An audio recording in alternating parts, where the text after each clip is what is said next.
Hi. I want to talk today about William Wordsworth, one of the most aptly named poets, if you think about it. Now, Wordsworth, in our textbook, is a little bit further in than you might imagine, even though he's our second author, right? I want to begin on page 303. I'm looking at, of course, the Norton Anthology, English Literature, the Romantic Period, 10th edition. All right, the textbook for this semester. The reason is this. I don't want to, in this video, talk about the specific poems, Tintern Abbey or Ode, Intimations of Immortality. I'm going to let you work on those yourself. But the preface to Lyrical Ballads was an incredibly important work. It's a piece of prose, okay, right? And what this preface did was it essentially laid out a manifesto of what we later came to call Romanticism, okay? And what he talks about is how Romanticism, and the poetry that he and Coleridge, his co-contributor to this book, are trying to fashion a new kind of poetry. So obviously, in order to understand what is new, we have to understand what's old. Now, as I mentioned in the Romanticism video, which I hope you've already viewed, poetry, by and large, up to this point in time, is mimetic. Mimetic means imitation, okay? In other words, an imitation of reality. Basically, just repeating what you see. Think of it as like old-fashioned painting. I mean, really old-fashioned, right? Where you have portraits and pictures of landscapes, and it's like painting was taking the place of photography before photography was invented, right? In other words, a repetition of reality, seeing what reality was out there. After the invention of photography, maybe artists, I'm talking about painters now, they felt more free to investigate other things, right? Like emotion. Same thing in the music of the Romantic period, right? A Beethoven type, right? It's very deep feeling. So this is all about feeling. What Wordsworth and the other poets of his time that we call the Romantic poets, what they do is they move from a mimetic form of poetry in which you are repeating or showing what is out there in the world and turning it inward to what we call expressive poetry. And expressive poetry makes the subject of the poet, him or herself, what the poetry is all about. How am I feeling? How am I experiencing something?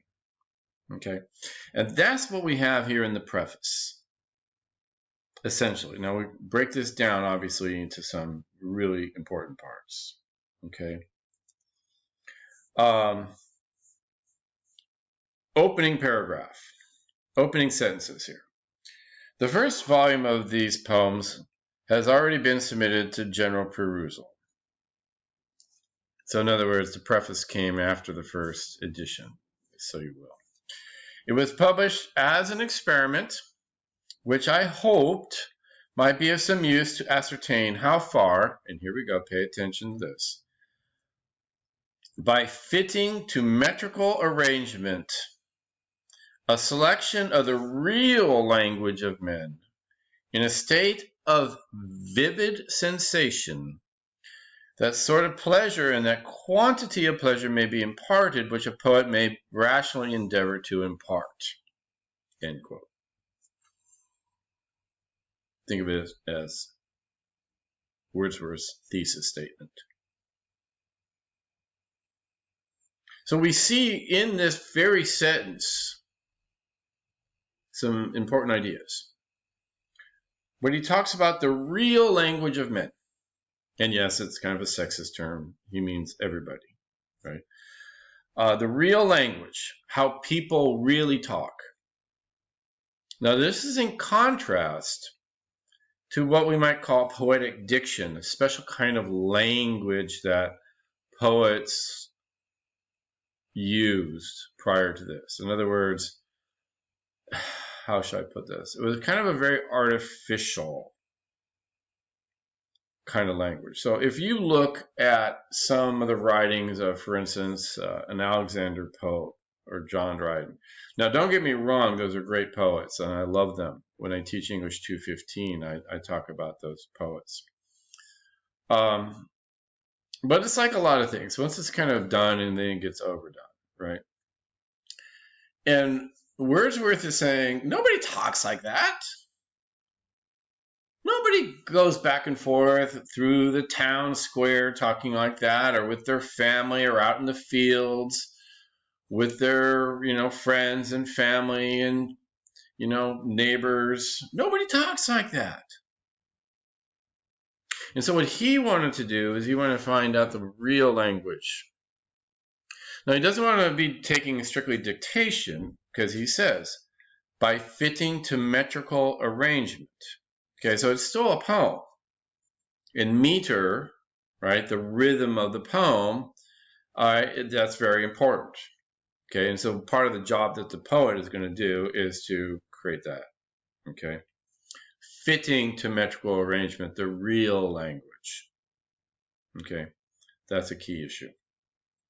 Another key issue is about the terms vivid sensation.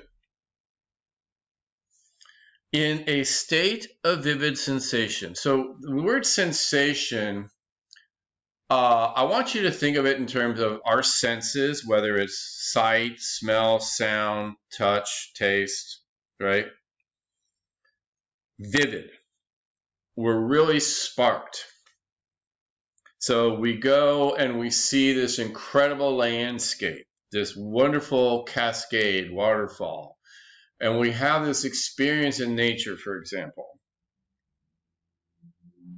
What Wordsworth is talking about is trying to recreate that experience for the reader, so that the reader feels what the poet has felt as best as rationally, right, possible.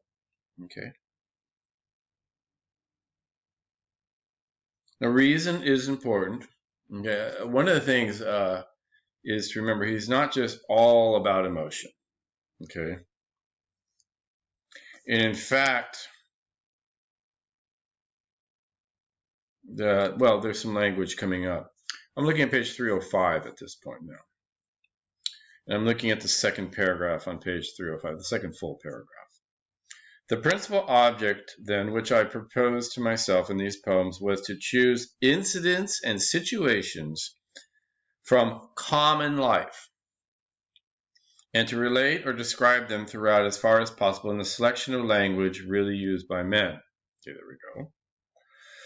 And at the same time to throw over them a certain coloring of imagination whereby ordinary things should be presented to the mind in an unusual way. So again, common, right? Remember what I said in the romantic video about the inversion of values, right?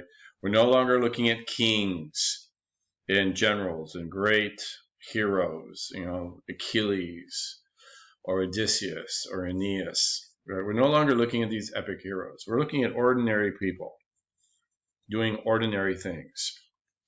Well, we want to look at it and see it in a different way. This is part of what the poet is able to do. It tries to do anyway. Same paragraph, a little further down. Low and rustic life is generally chosen because in that condition the essential passions of the heart find a better soil, which they can attain their maturity, are less under restraint, and speak a plainer and more emphatic language. One of the keys, and again, this is mentioned in the handout, in the video for the handout, is to go to the common people, the low people, the farmers, the workers, because they're less corrupt. They are closer to nature. They are less corrupt by civilization, right? Civilization has that corrupting influence. And these ordinary people are, shall we say, in the vernacular we might use, more in touch with themselves. Okay. They're less under restraint, right? And society restrains us. They speak a plainer language. So that is highly valued here. Okay. Now turning to page 306, probably the most important sentence of this entire preface, at least in my opinion, and I'm always right. For all good poetry is a spontaneous overflow of powerful feelings. But though this be true, poems to which any value can be attached were never produced on any variety of subjects, but by a man who, being possessed of more than usual organic sensibility, had also thought long and deeply. So here we have the juxtaposition of emotion and reason. Okay, back in the day, long time ago, I used to teach creative writing here at Mesa College. And I would get a lot of students, what I would say, in the throes of romanticism, only got half of that message. The emotion. Oh, I had this incredible experience. I want to write about it. But you could tell that they weren't also thinking long and deeply about it.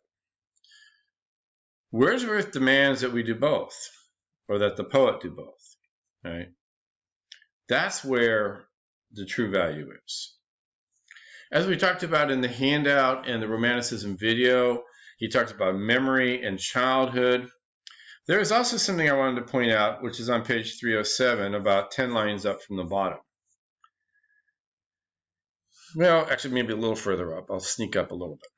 For a multitude of causes unknown to former times are now acting with a combined force to blunt the discriminating powers of the mind and unfitting it for all voluntary exertion, to reduce it to a state of almost savage torpor. What does that mean? Essentially, Wordsworth is saying we're getting overstimulated. And the overstimulation in industrial society, and boy, he hadn't seen nothing yet. The overstimulation is, rather than exciting us, reducing us. Right? Like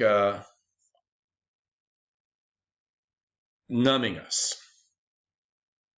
You know, and we see this in our pop culture all the time, right? You watch a movie in which, 10 people are killed. Well, the next movie, 20 people have to be killed, right? If John Wick kills, 100 people in the first movie, the second John Wick film, he's got to kill 300 people, right? Savage torpor. It's like we can't be stimulated anymore. We're getting number and number and number. As I heard one time somebody talking about pornography. Pornography not changing us into a society of oversexed people, but of eunuchs. Right? We're just deadened. Right? And the idea of stimulation requires more and more and more extremes. Okay. Now, looking at page 308, he talks about specific things, starts talking about specific technical things that they want to avoid in writing. But again, kind of re-emphasizing that idea of the real language that people actually speak, and not just this kind of fancy poetic diction that somehow never exists anywhere else except in poems. And my last comment is on page 310. What is a poet? That section on what is a poet. And again, I think this is something that we might very much relate to nowadays. He's basically talking about the poet as a special person. 3 lines down from the break. He is a man, speaking to men, sorry about the sexism, a man, it is true, endued with more lively sensibility, more enthusiasm and tenderness, who has a greater knowledge of human nature and a more comprehensive soul than is supposed to be common among mankind, man pleased with his own passions and volitions, and who rejoices more than other men in the spirit of life that is in him, delighting to contemplate similar volitions and passions as manifested in the going-ons of the universe. And it goes on. In other words, the poet feels things more. Again, I think in our post-romantic world that we live in, that I've talked about before, this is actually very easy to understand. Just remember, it wasn't always thought to be that way. So think of these things when you think of Wordsworth.